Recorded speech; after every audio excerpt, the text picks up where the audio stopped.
Now, News 3 Sports with Adam Winkler.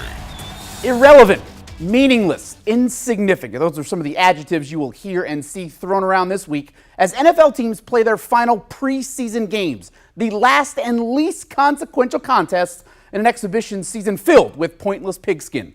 Irrelevant, meaningless, insignificant. That's how I feel this week, watching my hometown and my home state deal with devastation from one of the worst natural disasters our great country has ever been dealt.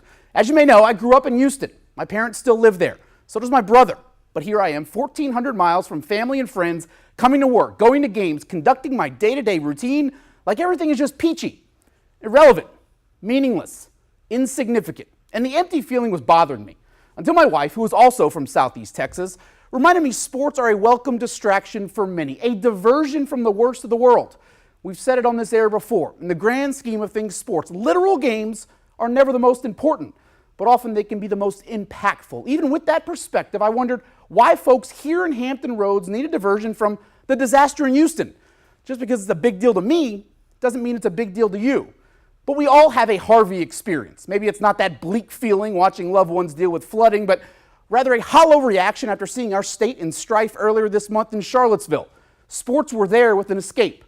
Perhaps it's smaller scale. Maybe you need a pick-me-up following a rough day at work or after caring for an ill family member. Sports are there with an escape. Whatever it is, whenever you need it, teams and games from little leagues to the major leagues can help you get away, even if for a few minutes or a few hours. Folks like me, those who merely report on those teams and games, nobody will ever accuse us of making a difference in the world. But if we can make a difference for just one person in the world, someone who needs a diversion from whatever might be bringing them down, that's good enough for me, especially since these past few days, I'm one of those people who welcome the distraction.